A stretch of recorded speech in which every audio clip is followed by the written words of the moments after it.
A'udzubillahi minasyaitonirrajim. Bismillahirrahmanirrahim. Assalamualaikum warahmatullahi wabarakatuh.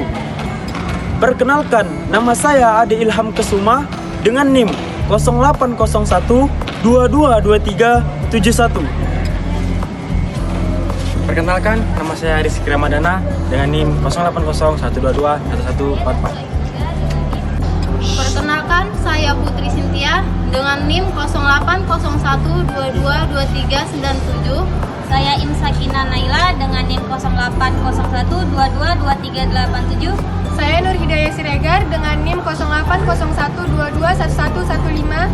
Saya Isma Putri Sembiring dengan NIM 0801222383. Kami dari Tim Jurnalis. Perkenalkan, nama saya Desita Silviani dengan NIM 0801222384. Nama saya Nazwa Ayudia dengan NIM 0801223407. Nama saya Nelsi Adelia dengan NIM 0801222386. Nama saya Rizky Ripurba dengan NIM 0801221109. Nama saya Indra Aulia dengan NIM 0801221111. Nama saya Vina Andriani dengan NIM 0801221110. Kami dari tim wawancara. Perkenalkan, nama saya Siti Kodeja Siombing dengan NIM 0801221113. Dan saya Fiona Pili Anggita dengan NIM 0801223426. Kami dari tim dokumentasi. Assalamualaikum warahmatullahi wabarakatuh. Halo semuanya, kami dari kelompok 2 akan memaparkan hasil mini riset kami mengenai wawasan Pancasila dan pengetahuan Pancasila di Desa Tuntungan 1. Adapun hasil laporan penelitian mini riset kali ini, kami akan membahas tentang yang pertama, bagaimana pandangan masyarakat Desa Tuntungan 1 terhadap Pancasila sebagai pemersatu bangsa. Yang kedua, bagaimana peran Pancasila di Indonesia. Yang ketiga, bagaimana kondisi Pancasila jika ditinjau dari aspek sosial. Adapun tujuan dilakukannya mini riset ini berguna untuk melengkapi tugas kelompok Pancasila dan tentunya dilakukannya tugas ini agar kita dapat mengetahui bagaimana pemahaman dan cara pandang penduduk desa tentang Pancasila. Adapun tokoh-tokoh yang kami wawancarai adalah sebagai berikut. Tokoh masyarakat yaitu Kepala Desa Bapak Surya Dharma Sembiring. Tokoh agama yaitu Bapak Iskandar. Tokoh masyarakat yaitu Bapak Diputu Ramawijaya. Yang kedua ada Ibu Iyang. Tokoh pemuda yang pertama yaitu Abang Muhammad dan yang kedua yaitu Abang Aldi. Sebelum masuk ke hasil laporan mini riset kami, ada baiknya kita mengetahui dulu apa yang dimaksud dengan Pancasila. Pancasila merupakan 5 dasar yang berisi pedoman atau aturan tentang tingkah laku yang penting dan baik. Pancasila dapat kita artikan sebagai 5 dasar yang dijadikan dasar negara serta pandangan hidup bangsa. Peranan dan fungsi Pancasila pada era sekarang masih relevan karena Pancasila mencakup aspek-aspek dasar. Selain itu, Pancasila juga merupakan alat untuk keamanan dan kemakmuran bersama rakyat Indonesia.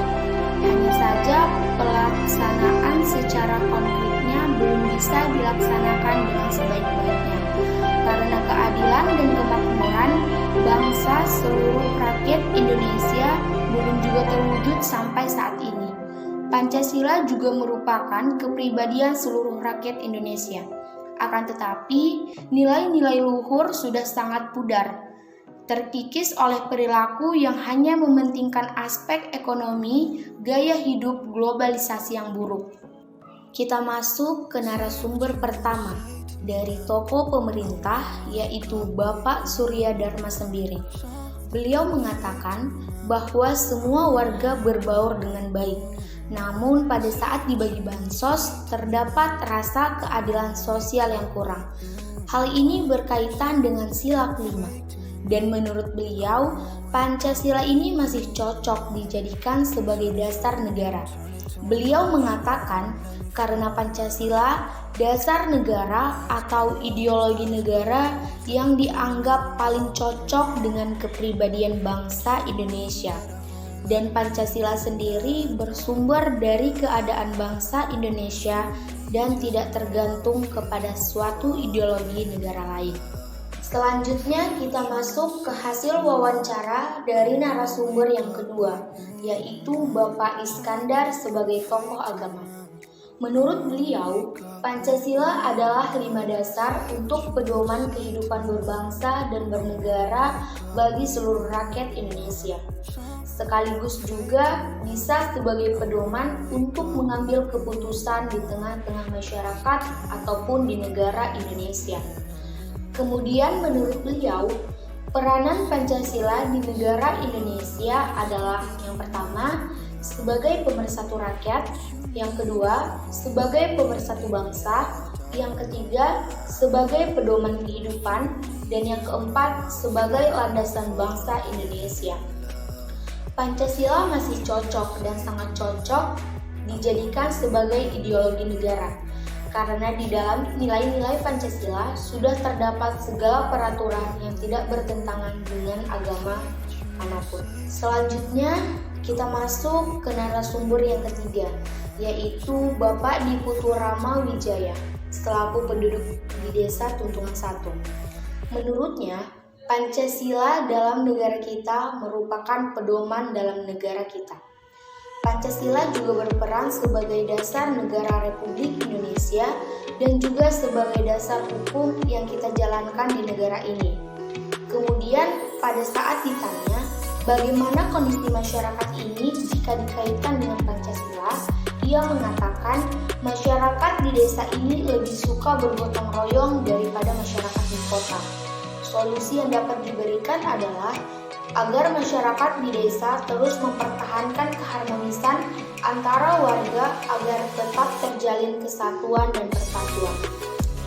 Lalu pada saat ditanya, masih cocokkah Pancasila dijadikan sebagai landasan negara?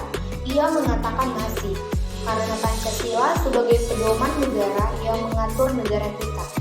Negara kita juga bukan negara sekuler yang memiliki satu agama. Kita sendiri dari berbagai macam suku, ras, dan budaya. Selanjutnya narasumber keempat adalah Saudara Muhammad selaku tokoh pemuda. Ia berpendapat bahwa Pancasila adalah landasan negara Indonesia yang dijadikan sebagai pedoman bagi kehidupan masyarakat, berbangsa, dan bernegara. Yang mana Pancasila ini memiliki kaitannya dengan negara Indonesia. Kemudian, ia berpendapat bahwa peran Pancasila di negara kita yaitu sebagai sumber kehidupan agar tidak ada perpecahan, perselisihan, dan menjadikan salah satu sumber hukum.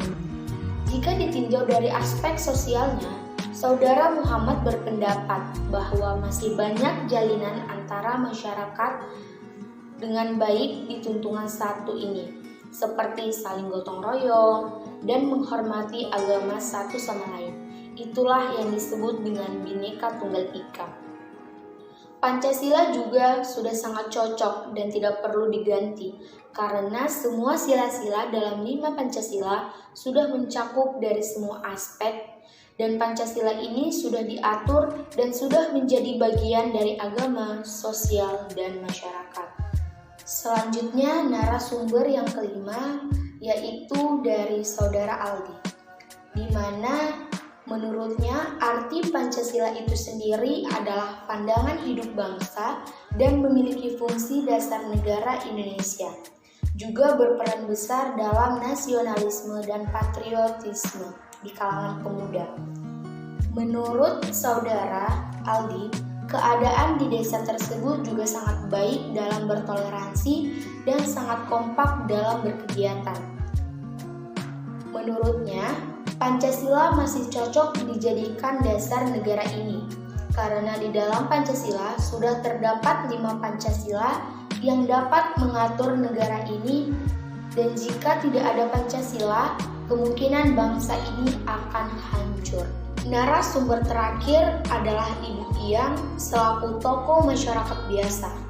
Menurut Ibu Iyang, jika Pancasila dilihat dari bagaimana kondisi di desa ini, beliau mengatakan bahwa Pancasila adalah pendidikan yang sangat penting dalam kehidupan kita. Apalagi di zaman yang terus berkembang dan maju ini, menurut Ibu Iyang, pendidikan adalah aspek terpenting bagi kemajuan bangsa kita, agar terus lebih maju dan berkembang. Ia juga memberi contoh anaknya sebagai orang yang berpendidikan. Namun, ada beberapa yang belum terrealisasikan dan diterapkan di desa itu, karena menurutnya kepala desa di daerah Tuntungan 1 itu belum dapat mensejahterakan rakyatnya dan mantan preman di daerah tersebut. Kesimpulan dari hasil mini riset yang telah kami lakukan adalah persatuan begitu sangat penting sebagai cerminan kokohnya suatu negara yang berdaulat. Indonesia merupakan bangsa yang plural yang menghendaki adanya persatuan.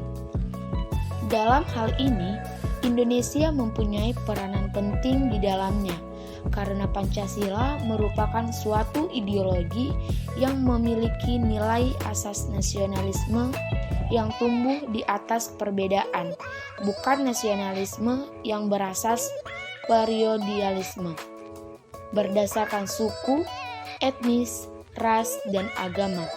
Di desa Tuntungan 1, Kecamatan Pancur Batu, Kabupaten Deli Serdang ini masih menjunjung tinggi nilai Pancasila dan mempercayai bahwa Pancasila benar-benar sebagai pemersatu bangsa. Masyarakat di desa ini juga memiliki sifat sosial tinggi dan tidak membeda-bedakan antara suku dan agama. Sekian yang dapat kami sampaikan dari laporan hasil mini riset kali ini. Semoga apa yang kami sampaikan dapat bermanfaat untuk kita semua. Terima kasih dan wabillahi taufik wal hidayah. Wassalamualaikum warahmatullahi wabarakatuh.